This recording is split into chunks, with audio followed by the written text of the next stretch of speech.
Hi எல்லாருக்கும் வணக்கம்.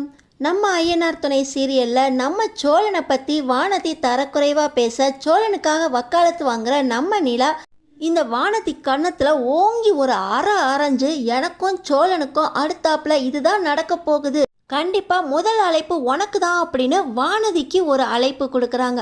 அப்படி நம்ம நிலா என்ன முடிவெடுத்திருக்காங்க தெரிஞ்சுக்கிறக்க இந்த வீடியோக்கு ஒரு லைக் போட்டுக்கோங்க. ஸோ பார்த்திங்கன்னா நம்ம சோழன் அடுத்த நாள் காலையில் வேலைக்கு போகலாமா, தப்பும் செஞ்சுட்டு அதே இடத்துல மறுபடியும் வேலைக்கு போனால் நம்மளுக்கு மரியாதை கிடைக்குமா அப்படின்னு ரொம்பவே யோசிச்சுக்கிட்டு இருக்கும்போது வானதி வராங்க.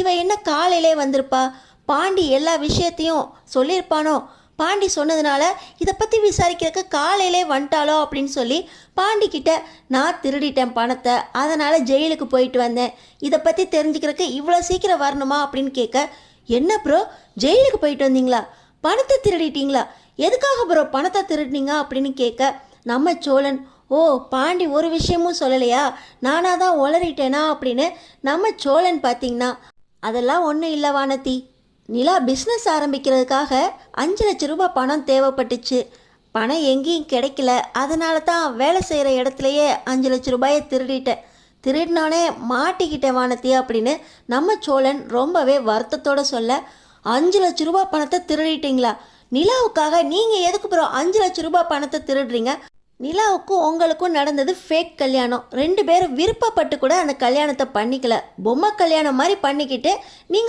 நீங்கள் ஒரு பக்கம் வாழ்கிறீங்க, அவங்க ஒரு ரூமில் வாழ்ந்துக்கிட்டு இருக்காங்க, இந்த கல்யாணத்துக்காக அவங்களுக்காக நீங்கள் இன்னும் என்னென்னலாம் ப்ரோ விட்டு கொடுக்க போகிறீங்க, 5 லட்ச ரூபாவை திருடி போலீஸ் ஸ்டேஷன் வரைக்கும் போயிருக்கீங்க, அசிங்கமாக இல்லை, இந்த வீட்டுக்காக அவங்க என்ன தான் பண்ணாங்க ப்ரோ, இப்படி திருட்டு வேலை பண்ணுற அளவுக்கு இறங்கி போயிருக்கீங்க, அவங்க இந்த வீட்டில் வந்து வாழ்ந்தாங்க, ஒரு பொண்ணை இந்த வீட்டில் வாழ முடியாதுன்னு சொன்ன பேரை அழித்து அவங்க இந்த வீட்டில் வாழ்ந்துக்கிட்டு இருக்காங்க, கூடிய சீக்கிரமே நான் பாண்டியை கல்யாணம் பண்ணிக்குவேன், நான் இந்த வீட்டில் வந்து வாழ்கிறேன் ப்ரோ, இந்த வீட்டில் பொண்ணால் வாழ முடியும் அப்படின்னு நான் வாழ்ந்து காட்டுறேன், அவங்க டைவர்ஸ் வாங்கி போனால் போகட்டும் ப்ரோ, அவங்களுக்காக அவங்க இந்த வீட்டில் இருக்கணுங்கிறக்காக ஒவ்வொருத்தரும் என்ன தான் தியாகம் பண்ணுவீங்க, பாண்டி என்னன்னா இந்த வீட்டோட மகாலட்சுமி, அவங்க வந்ததுக்கப்புறம் தான் இந்த வீடு சந்தோஷமாக இருக்குது, ஒரு பொண்ணு இந்த வீட்டில் வாழ்கிறாங்க அப்படின்னு ரொம்ப சந்தோஷப்படுறான் அப்படின்னு ரொம்ப தான் புகழ்ந்து பேசிக்கிட்டு இருக்கான், நானும் ஒரு பொண்ணு தான், பாண்டியை கூடிய சீக்கிரமே கல்யாணம் பண்ணிவிட்டு நான் இந்த வீட்டில் வந்து வாழ்ந்து காட்டுறேன் ப்ரோ, நீங்கள் பாட்டு நிலாவுக்காக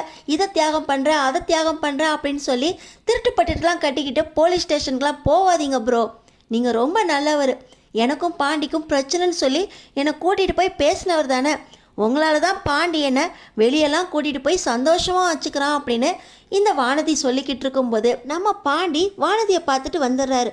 என்ன வானதி காலையிலே வந்திருக்கா அப்படின்னு கேட்க, அதெல்லாம் இருக்கட்டும் பாண்டி, உன் ப்ரோ பார்த்து நிலாவுக்காக 5 லட்ச ரூபாய் பணத்தை திருடி ஜெயிலுக்கெல்லாம் போயிட்டு வந்திருக்காரு, நீயும் இருக்கிய, எனக்காக என்ன பண்ணியிருக்க, அந்த நிலாவுக்காக பணத்தை திருடி திருட்டு பட்டமும் வாங்கிட்டு வந்துட்டாரு, ஆனால் நீ இருக்கிய இந்த வீடை வேணுமா நான் வேணுமான்னு கேட்டால் இந்த வீடு தான் வேணும், இந்த வீடு தான் முக்கியம், உன்னை நான் எதுவும் பார்க்க மாட்டேன் அப்படின்னு சொல்லிட்டியே, பாரு இப்படி இருக்கணும் ஒரு காதலன்னா, ஆனால் இவங்களோட காதலுக்கு அந்த நிலா ஒர்த்தே இல்லை அப்படின்னு நம்ம நிலாவை பற்றி பாண்டிக்கிட்ட சொல்ல, உனக்கு தெரியாது இவ்வளோ பெரிய தப்பு பண்ணிட்டு வந்த சோழன் ப்ரோவை நிலா மன்னிச்சிட்டாங்க, அவங்களுக்கு எவ்வளோ பெரிய மனசு தெரியுமா அப்படின்னு பாண்டி சொல்லவும், ஆமாம் எப்போ பாரு இந்த நிலா புராணம் தான் உனக்கு, இவ்வளவு பண்ணியிருக்காங்க, அவங்களால தான் ப்ரோ திருடிட்டு வேற வந்திருக்காரு, அவங்கள வீட்டை விட்டு விரட்டுறதை விட்டுட்டு அவங்க ரொம்ப நல்லவங்க மன்னிச்சிட்டாங்கன்னு சொல்கிற, இதில் மன்னிக்கிறதுக்கு என்ன இருக்குது, அவங்களால தான் திருடனாக இருந்து நிற்கிறாரு உன் சோழன் அப்படின்னு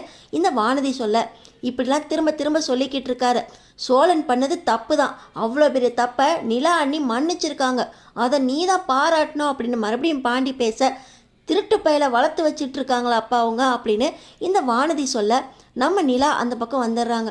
யாரை திருடன்னு சொல்லிக்கிட்டு இருக்க, சோழன் திருடன்லாம் கிடையாது, எனக்காக கம்பெனியில் பணம் கேட்டிருக்காரு, தரலன்னொன்னே தெரியாமல் எடுத்துகிட்டு வந்துட்டார், இது திருட்டு கிடையாது, என் மேலே வச்சிருக்க காதல், எங்கள் காதல் உனக்கு எப்படி புரியும் அப்படின்னு நம்ம நிலா கேட்குறாங்க.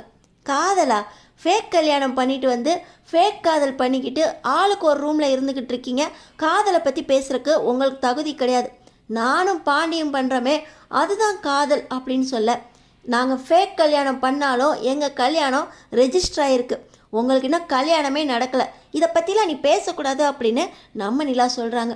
யார் காதலை பற்றி பேசக்கூடாது, காதலை பற்றி பேசுகிறதுக்கு உங்களுக்கு தான் தகுதியே கிடையாது.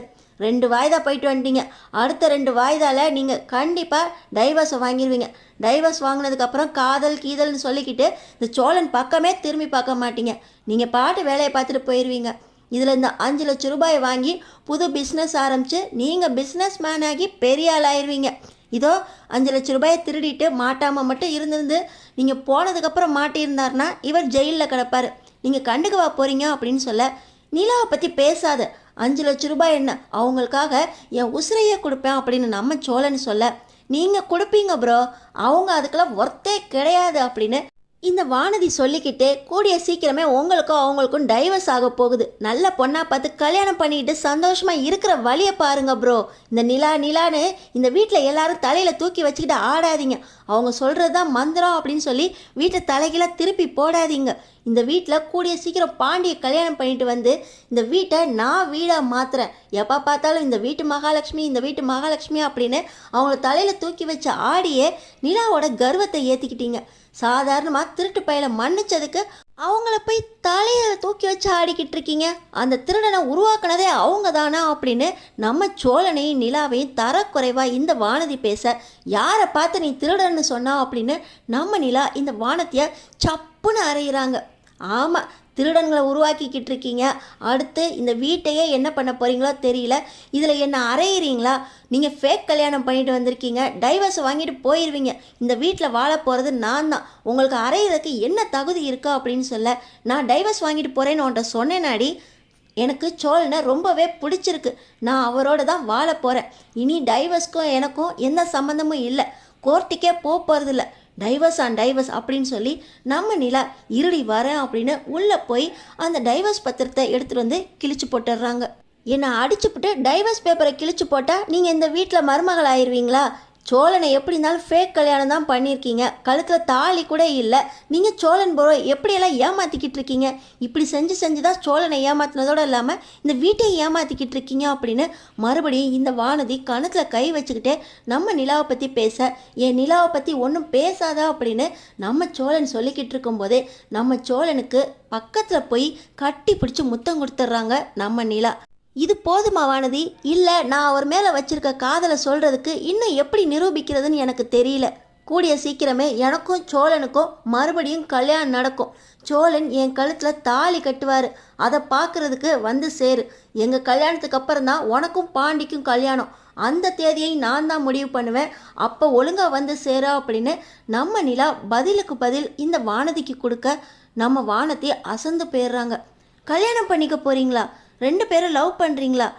டைவர்ஸ் பேப்பரை கிழிச்சு போட்டதும் இல்லாமல் நீங்களே சோழனுக்கு முத்தமும் கொடுத்துட்டீங்களே அப்படின்னு இந்த வானதி ரொம்ப ஆச்சரியத்தோடு பார்க்க, நம்ம சோழன் பார்த்தீங்கன்னா, நிலா உங்களுக்கு என்னை பிடிச்சிருக்கா நிலா?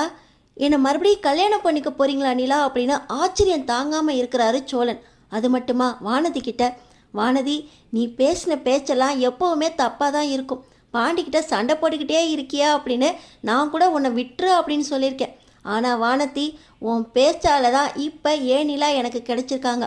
ரொம்ப நன்றி வானதி அப்படின்னு நம்ம சோழன் மனசார வானதிக்கு நன்றி சொல்கிறாங்க. பக்கத்தில் நடேசன் அப்பா, சேரன், பல்லவன் இவங்க எல்லாருமே நிலா சோழனை ஏற்றுக்கிறத பார்த்து ரொம்ப சந்தோஷப்படுறாங்க. அது மட்டுமா, டைவர்ஸ் பேப்பரை கிழிச்சு போட்டு கூடிய சீக்கிரமே சோழனை கல்யாணம் பண்ணிக்க போகிறேன் அப்படின்னு சொல்கிற அளவுக்கு பண்ணின வானதிக்கு மனசார சந்தோஷப்படுறாங்க. ஆனாலும் இந்த வாய் குறைய மாட்டேங்குதே, நம்ம பாண்டி என்ன பாடுபட போகிறானோ அப்படின்னு எல்லாருமே பாண்டிக்காக வருத்தப்படுறாங்க. நம்ம நிலா சொன்னபடி சோழனுக்கும் நம்ம நிலாவுக்கும் அடுத்தது மறுபடியும் கல்யாணம் நடந்தால் ரொம்ப நல்லாயிருக்கும் அப்படின்னு நினைக்கிறவங்க நம்ம சேனலுக்கு சப்ஸ்கிரைப் பண்ணி தொடர்ந்து பாருங்கள்.